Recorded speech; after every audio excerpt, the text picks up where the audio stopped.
ano po yung yield performance. At the same time, makikita rin natin ang production cost per kilogram of palay na ating inilalagay dyan. So, siguro po sa mga susunod magkaroon tayo ng short meeting or ganito po na talakayan tungkol po dito sa resulta. Kasi po, wala na kaming second. Magawa po tayo ng sukatan, ano? Bigay po ng DA para accurate.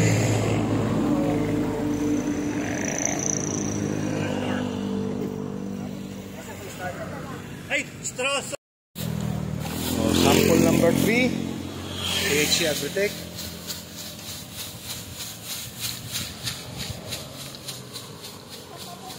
Si Sir Pipito po ang driver ng bilaong yan.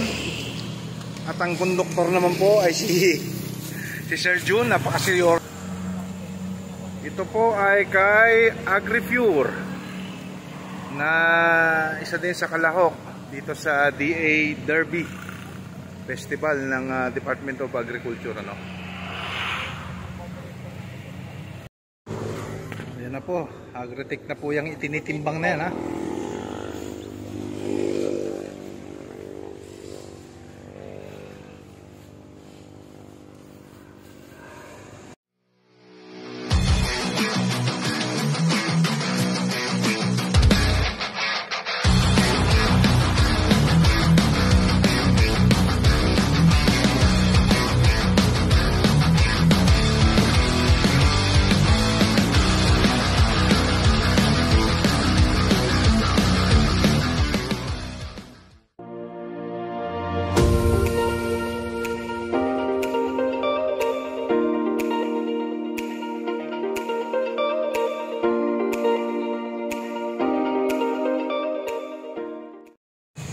Magandang araw mga kabukid. Welcome back to my channel, El Kabukid.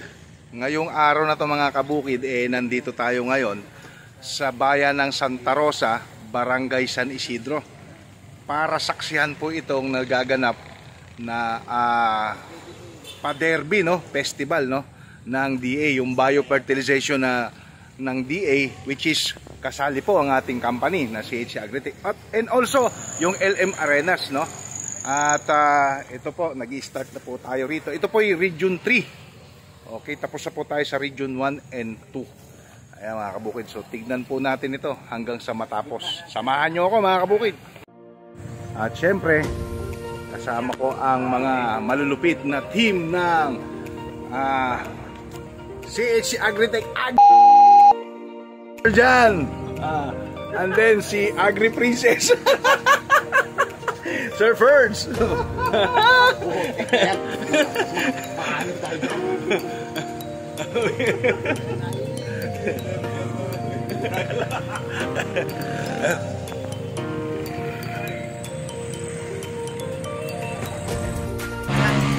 Iba't ibang company po rito. Agri company po ang nandito, ano? And then mga inorganic na rin po, mga synthetic chemical nandito rin po. Kalahas na sila rito. Dito ako po ng farmer.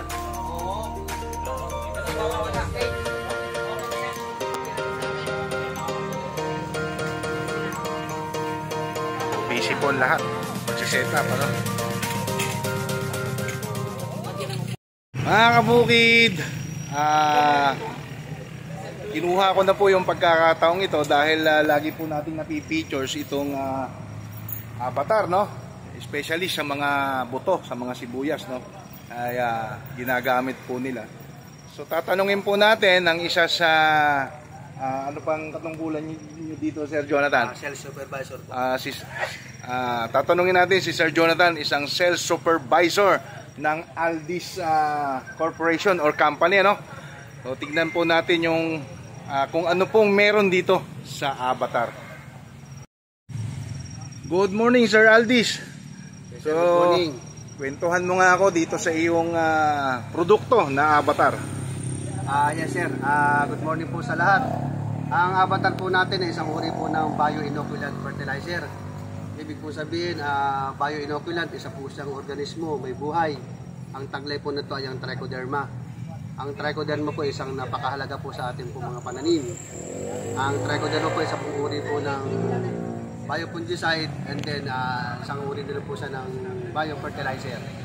Ang avatar po natin ay ginagamit po ito sa ating mga palayan bilang certificate po sa mga bini natin sa tabong o ating pupunla sa ating po mga bukid.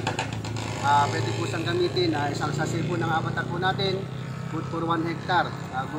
Good po sa 40 hanggang 45 kilograms ng bini po ng ating pong palay. Isasabog po natin siya, yung pong nakatubo na yung bini, and then yung bago po siya isabog, ihalo lamang po natin siya. Lulusahin po natin siya sa tubig, and then po ihalo po natin sa bini po ng palay bago po siya isabog. So makakatulong din siya sir sa germination period. Opo, napakahalaga po ng tulong niya sa germination period dahil nagagawa niyang maging uniform ang tubo, nagiging bigor ang punla, malusog, at saka uniform po ang tubo ng mga bini po natin. At saka po nababago po niya yung genetic expression po ng bini po natin na ating pong mga buto na gagamitan po ng avatar. Napapabilis ang patubuin at napapasiglan niya yung tubo po ng ating mga bini po ng palay at ng mga sibuyas at ibang uri po ng gulay. So, sir, saan naman po ito mabibili? Mabibili po ito sa mga agri-supply. Available na po sa mga agri-supply. Kung saan po mang lugar kayo, hanapin niyo po sa mga agri-supply na nandun po sa ating pong lugar. Yung presyo naman niya, sir?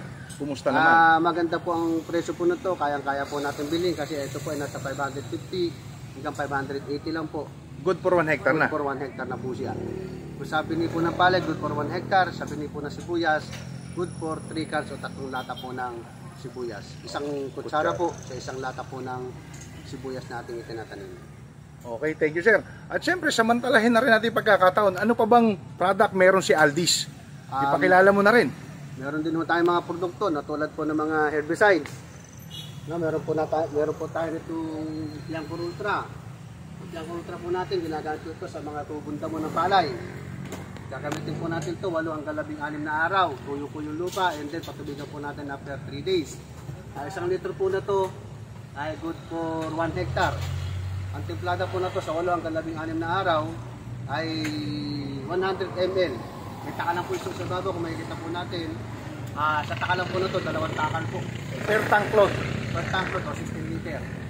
Pwede rin usang gamitin 20 days pataas hanggang 40 days yung palay. Gawin po natin na 3 takal o 150 ml bawat tank load ng sprayer o 16 liter.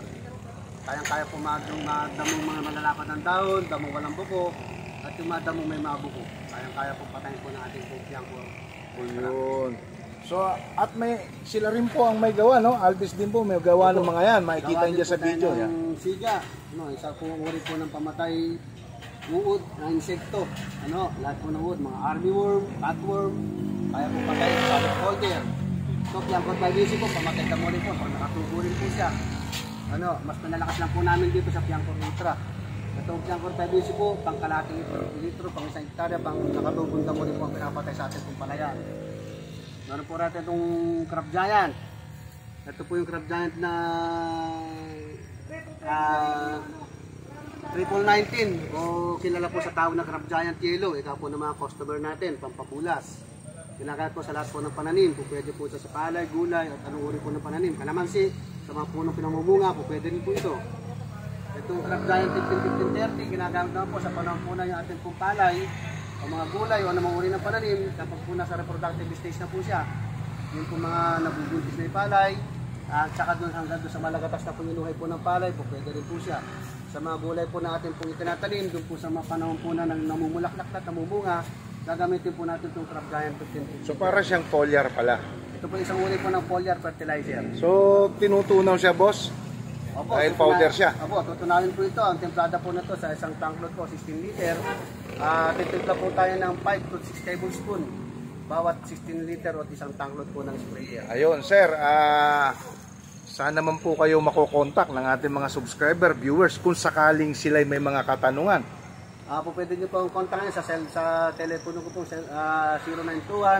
0921-266-3436 at pwede nyo rin po akong ma-reach sa aking pong FB, sa aking pong pangalan na Jonathan Valdez din po. Ayun, yun mga kabukid ha, ipalo nyo si Sir Jonathan Valdez at isang karangalan po na El Kabukid na nakapanayan po natin siya at na-features na. Although malimit po na rin natin mapakita itong mga product ng Aldis sa mga kliyente kong gumagamit ng CHC Agritech. Sir Jonathan, maraming salamat sa oras mo na pinagkaloob sa akin. Maraming salamat po. Isa po napakahalagang oras din po yung binigay mo sa akin para ma-promote ko po yung mga produkto po natin baka po sa magsasaka. Baka meron kang isa shoutout. Shoutout po sa mga ka-farmers na sana ay maging mas magandang ani natin upang mas maging maluwag ang ating mga kabuhayan. Okay, maraming salamat Sir Jonathan. Mabuhay po kayo. Thank you po, thank you. Mga kabukid, nandito na po tayo sa pilot project, no? Which is ito Kalahok, no? Mga taga-DA po ang mag-check nitong ating palay, no? Napakaganda at kakaiba. So pa-check ko lang po sa inyo or ipakita ko po sa inyo mga kabukid. Ito pong kabila natin, AgriPure na po ito. Ito naman po ay yung ating ginamitan ng CHC Agritech na palay. So marami pong company rito na kalahok, no, iba't ibang company na nandito. Nasa 7 kumpanya po yata tayo rito. Mamaya magkakaalaman, kita nyo naman napakadami pong mga tao na. So parating na po yung iba pa na mga delegates natin na makikibalita sa anong magiging resulta ng harvest at the same time at yung nagamit natin dito na inputs, no? Ito po yung atin, ito naman po yung ibang ginamitan or ibang company. So makikita nyo rito ang kaibahan, ayan, no? So dito na lang yun, no? So itong nasa left side ko ay ano na siya, tukol na. So yung atin po ay maganda pa ang hitsura or ang kanyang flag leaf, no? Maberde pa. At makikita nyo po talagang yuko yung mga butil, yukong yuko. So, yun po yung kagandahan. Ilang sandali na lang mga kabukid ay mag-uumpisa na po ang ating event dito po sa bayan po ng Santa Rosa, no? Barangay San Isidro. Napakarami na pong delegates kasama rito at may mga dumarating pa rin po, no?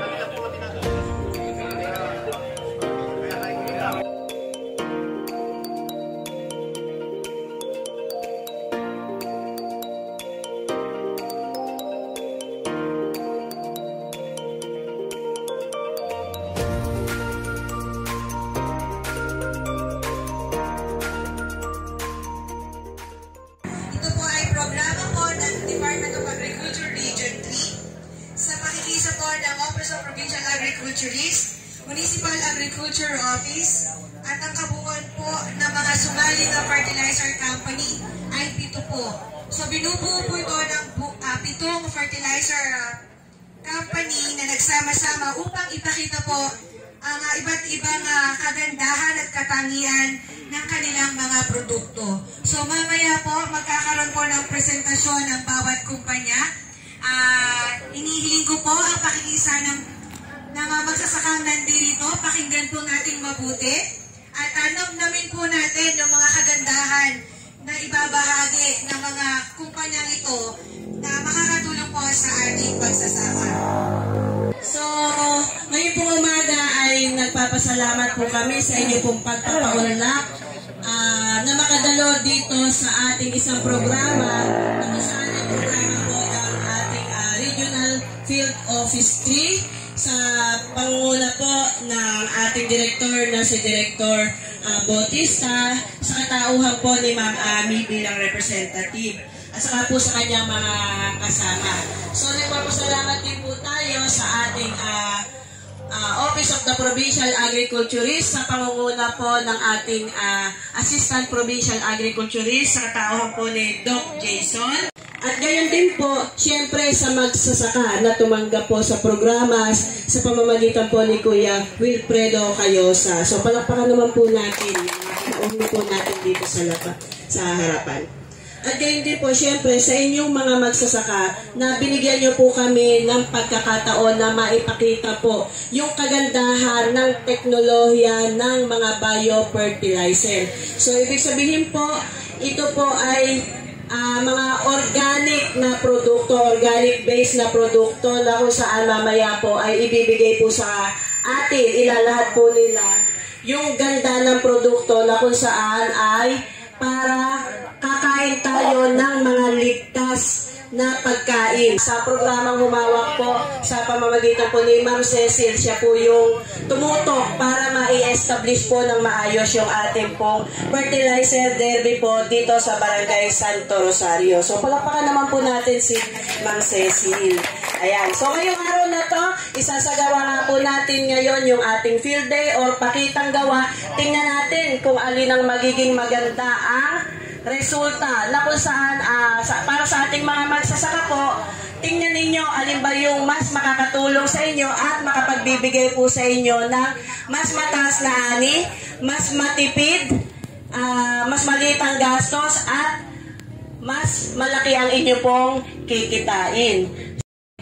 Ang ama ng barangay na tumanggap ng programa dito ng ating panlalawigan, hinihinga ko po ng mensahe ang masipag na punong barangay ng Barangay Santo Rosario, si Kagalang-galang Alfredo Sardual.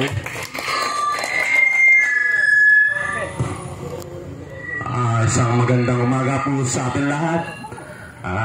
Una po sa ating mga magsasaka. Nakita ko po nandito ang aming magsasaka ng Barangay Santo Rosario. May ilang din po, inspektor sa San Isidro. Gano'n na lang po, hindi ko napakahabaan at isang magandang umaga po. Pagpalain po tayo ng buong may kapal. Salamat po, Ate Des at Kapitan Alfredo Sardual. Talaga namang idinidiin natin yung kabutihan po ng programang nilulusad natin ngayong araw na ito. So isang mensahe pa po ang manggagaling mula po sa Provincial Agriculture Office sa pamumuno po ng ating Acting Provincial Agriculturist. Tawagin po natin si Dr. Jason De Guzman, ang ating pong Assistant Provincial Agriculture. Sa magandang umaga po sa ating lahat, mga kasama ko po dito sa unahan, sa mga magsasaka po na maagang gumising. Ganun naman po talaga, maaga po tayo gumising. At sa umagang ito ay nakita naman po natin yung ganda ng mga produkto na pinakita po nila yung benefits at features ng produktong ito sa paggamit po ng kanilang yung mga biofertilizers. Alam niyo po, ito po yung hangarin ng ating ama ng lalawigan, si Gov. Oy, na talagang mapayaman palalo ang ating mga farmers. Sa pamagitan po ng paggamit ng mga ganitong klase po ng mga produkto, tiyak po, sabi ko nakakwentuhan ko po yung mga suppliers, yung mga kumpanya, na talagang kahit meron kang dagdag na gastos, pero mas malaki po yung babalik na kita sapagkat dadami po yung magiging ani. Sa inyo po, sa ating probinsya, sa ating munisipyo, sa ating barangay, at sa buong Pilipinas. Maraming salamat po sa lahat. Nagbibigay ka po kami sa aming pong municipal administration, administrator si Kagalang-galang Rubensi Esquero. Magandang umaga po. Hindi po ako masyadong marunong salitang ng Sa pito pong nag-demo sa amin, nakita nyo naman po yung mga bawat isang plot. Kaya lang po, yung sa akin po, yung farmer practice di po natin napuntahan. Dahil po ando siya sa dulo. Ito pong nagsipag-demo sa amin, hindi po sila gumamit ng insecticide. Tapos po, malaking tipid po sa fertilizer. Kung kukumpara po sa farmer practice ko po, ako po, nakapag-spray po ng 3 beses ng insecticide. Pero sa nakita ko naman po, halos parehas lang po. Sa fertilizer po, marami po akong naisabog kumpara sa kanila. Ayun lang po at magandang pangalim po sa inyo lahat. Po, paumanhin dahil po alam naman po ninyo. Panahon ngayon medyo maraming ginagawa pero maraming salamat din po sa aming kasamahan si Ate Des at ang kanyang mga kasamahan sa tanggapan po na Municipal Agriculture Office. Ganun din po sa mga sponsors po ng programa po na ito. Maganda po, siguro nabanggit naman po ni Ate Des, si Mayor, pagdating po sa organic fertilizer, lalo na sa upang bagay kaugnay sa agrikultura. Dahil magsasaka rin po si Mayor, magsasaka rin po siya, meron din po siyang palayan, isa po sa prioridad po namin sa pamahalaang bayan. Mapapahalawa po sa edukasyon. Kaya kami po ay buwang suporta sa mga kapatid nating mga magbubukid at mga magsasaka maaaring sa gulayan, sa palayan, at maging sa mga sektor po sa agrikultura kahit po sa livestock. Uli po, isang magandang umaga po sa ating mga. Asan po yung taga-avatar? Then next naman po, farmer's friend po. Pwede. Then kasama din po natin yung mga taga-Inavet. Andyan din po yung taga-Biofry. And yung Unigrow po. Then nabanggit din po kanina ni Ma'am Ami yung regarding po sa RCM or yung Rice Crop Manager na kung saan dun po ipinase yung pagpapataba po. Bale, ito po yung naging resulta po nung sa RCM po. Bale, sa Kasibulan po, nag-apply lang po ng 7 na sako at 17 kilos po na triple 14. And sa pagsusuwi po, nag-apply po siya ng 3 sako at 25 kilos na urea. And yung sa paglilihi po, nag-apply po si Kuya Wilfredo ng 4 na sako at 13 kilos na urea po. Bali, ito po ay ipinunla noong July 1, 2023 at itinanim po noong July 24. Sa kasalukuyan po, kung bibilangin po natin simula sa pagsabog po, meron na po tayong 117 das. At ang variety po na tinanim po natin is NSIG RC 322 po. Na kung saan, ito po ay merong maturity date na 114 po. Nakita po natin na dito sa demo, medyo lumagpas na po tayo dun sa maturity na ng mismong variety na kung saan 3 araw na po. Siguro nakaka-apekto din po yung sa mga in-apply po natin na mga biofertilizer at the same time yung klima po natin. Alam naman po natin na pabago-bago po ang panahon ngayon. Tama po? Yung hindi po sasang-ayaw, walang pagkain. Tama. So ayun, isang mapagpalang umaga po sa ating lahat. Salamat po. Ngayon naman po, bigyan na naman po natin ng pagpapakilala sa kanilang produkto mula po sa CAC Agripec. Tinatawagan ko po dito si Sir Pepito Millares.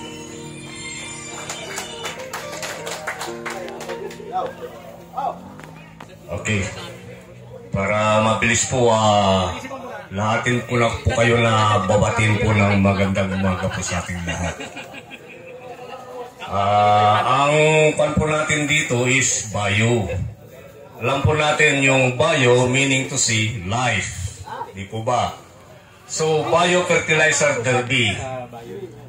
Buhay daw na abono, na paligsahan, o di kaya, pagalingan. Yun po ba yung tamang pagkabigkas? Tama po ba? Okay. Ang i-discuss ko po dito kung bakit ganun na lang po yung nakita po natin na kagandahan ng ating treatment. Ang unang-una po dyan inano po natin is nakakatulong po yung thorough land preparation. Kita nyo po walang damo. Pero hindi tayo gumamit ng pre-emergence. Tama po ba? Isang sikreto po ito para mapaganda po natin yung ani. Kahit gaano mang kaganda yung produkto mo kung tinubuan ng damo, anong mangyayari? Yun po yung unang-unang hakbang, mga kasaka. So, ang kwan po natin, paligsahan na ito, pero inihahambing pa rin po natin yung RCM ng DA, o di kaya recommended rate. Ano ba yung recommended rate na yan? Ang pagkakalam ko po is 130 na nitrogen, 40 kilos na phosphorus, then 50 kilos na potassium. Tama po ba? Okay. Hindi lingid sa kalaman ng ating magsasaka o di kaya mga siyentista na mga nagpo-formulate, ang pagkain po talaga ng halaman ay walang iba kundi 16 essential elements. Tama po ba? Para maganda yung ating halaman. Okay. Yung produkto po natin, ito si Farmer Spray. Kasi nga paligsahan ito, ginamitan po natin ng 16 essential elements with bio. Ito po ay formulate ng Hapon, bansang Hapon. Ang kwan po dito, ang nag-formulate na scientist isang PhD na microbiologist, na doktor na Hapon. Talagang mautak siya. Kaya pinasukan niya ng complete na 16 essential elements plus bio. Yung bio na nilagay niya po is 21 microbes. Mayroon yung inoculant, mayroon yung fixing. Okay. Nandun na po. Kaya napagaganda po ito kasi pag magtulong-tulong yung technology na gagamitin mo, makikita mo yung resulta talaga maganda. Okay. Ano ba yung 16 essential elements na yan? Nandiyan yung nitrogen, phosphorus at saka potassium. The rest is micronutrients. Plus biofertilizer. Okay. Dahil bio siya, yung ginamit po natin dyan na RCM is 50% lang. 50%. Okay. Paano mababalansi? Paano masusupo-supan o kaya madagdagan yung recommended rate na yan through bio? Ganito po yung nangyayari. Ano ba yung marumat po natin sa sakahan? Yun ang tanong. Hindi porque marami ka ng inoculant o kaya bio na decomposer, magkakaroon ka ng NPK dyan sa bukid. Nagdidipindi po dyan kung ano yung madadatnan niya sa bukid. Tama po ba? Kaya sa science po, di kaya yung findings ng mga researcher, sa dayami may 2,000 to 2,500 kilos na makukuha sa isang hektarya. Tama po ba? Okay. Yung total NPK nun, nagre-reach siya ng 1.2%. Pag hindi ako nagkakamali. I-convert mo ito ng NPK, paano mag-convert? Sabi kasi sa mathematics, how to convert percent to kilos, almost move 2 ciphers to the left, then proceed to multiplication. Nakuha niyo mga kasaka? So, 0.012 times 2,000, ilan yung makukumong total NPK? Yun po yung dinadagdagan ng ating produkto. Mayroon siyang analysis na mahigit na 10 total NPK, there is micronutrients.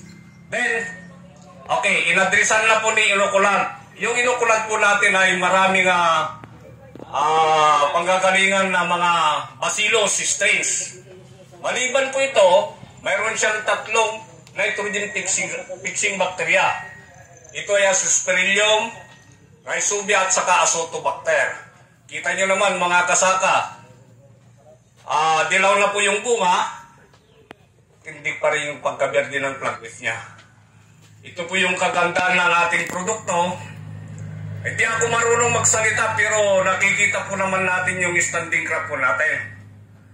Yung mga sinabi ng mga lecturer kanina, yun na yun. Talagang yung bio, kunti lang yung pagkakaiba. Pero sa 21 microbes, possible, nandun na lahat. Di po ba? Nakikita mo naman sa standing crop. Yun nga po, yung paggamit po natin dyan, unang-una, 14 days nag-apply po tayo ng triplicator C 50%. 3 days after, spray po tayo ng 100 grams at 16 liters of water. Ito po yung technique. Bakit? Kasi po pag mag-apply po tayo ng synthetic fertilizer, magpa-process po yan ng 3 days. Di po ba? Biberde siya. Paano ba yung pagkain ng halaman?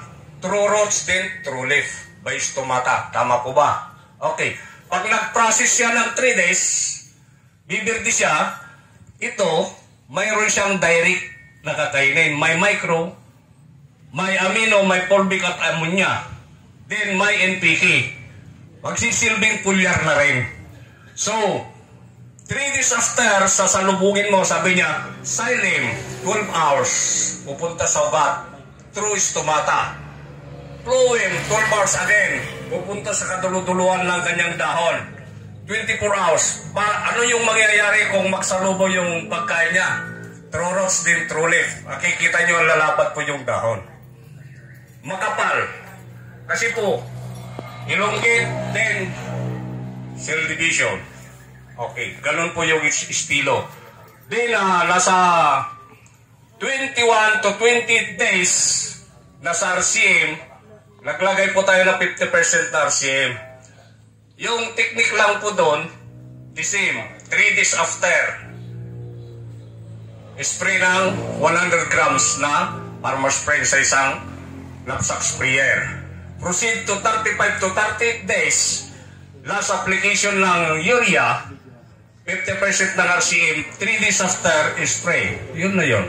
Yun na po yung standing crop po natin. Yun lang po. At ito, mayroon po akong hinanda. May mga product po dito na question and answer. Ang kwan po dito, makakasagot sa aking mga katanungan. Yung mga nag-pay-attention, mayroon magkakaroon ng produkto. Okay, ito yung tanong.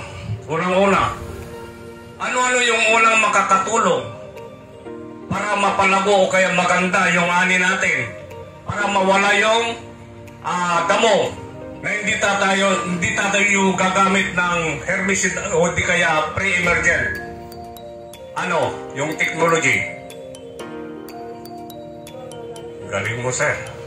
Toro. Malakpak naman dyan. Kasali po ng DA.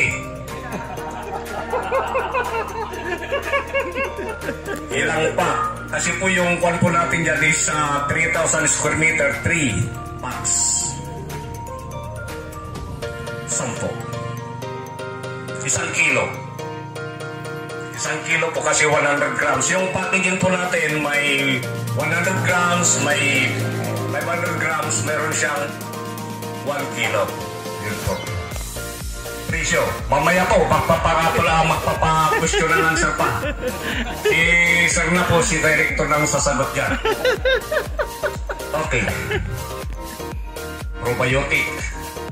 Alam niyo po, sa totoo lang, marami po tayong product. Kaya lang, nung nakita kong biofertilizer derby, yung lahat na nandun doon. Yung ginamit ko, isang produkto lang. Kasi pag yumamit pa tayo ng iba, dagdag gastos. So, ito na naman. Sino po yung nag-formulate na isang hapon. Sa napakagandang biofertilizer na ito, bakit niya kinumpleto? Sino? Ano yung pangalan niya? At ano yung katungkulan niya? 1 kilo po yun? 1 kilo ba? 1 kilo. Yung kumplito. Kumplito, ano yung katungkulan niya?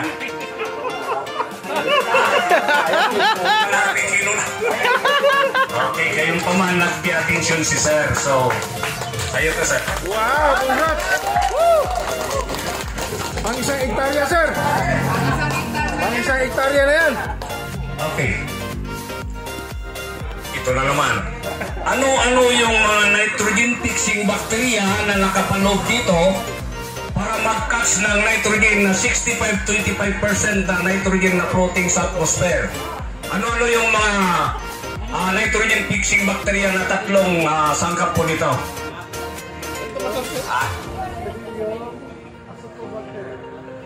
Isa.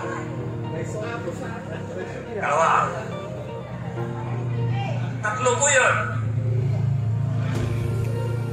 Isa. Tatlo po yun. Yung bacillus po isa inocular. Yung tinatanong ko po yung fixing bacteria nito.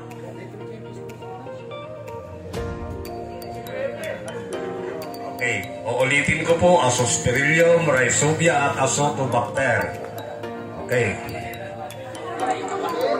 Ano ba yung, ito na naman, ano ba yung ginawa ng sintista para mapaganda o kaya ikumpleto? Ano yung mga elemento na kailangan ng lahat ng halaman para mapaganda po yung ating halaman? Galing naman si sir. Ay, okay.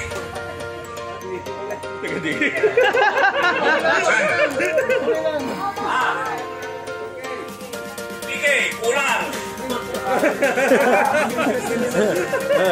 Sino yun? Sino nagsabi ng 60 ni Cecil? Sir. Galing ah. Talagang nag-pay-attention po kayo. Mayroon pang dalawa. Okay.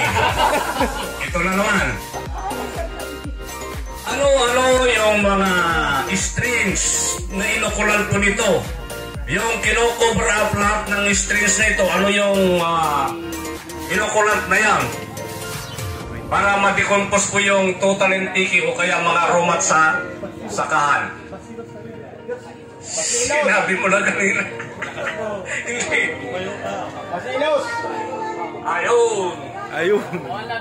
Bacillus strings. Isa na yung tigatario, mga subtilis.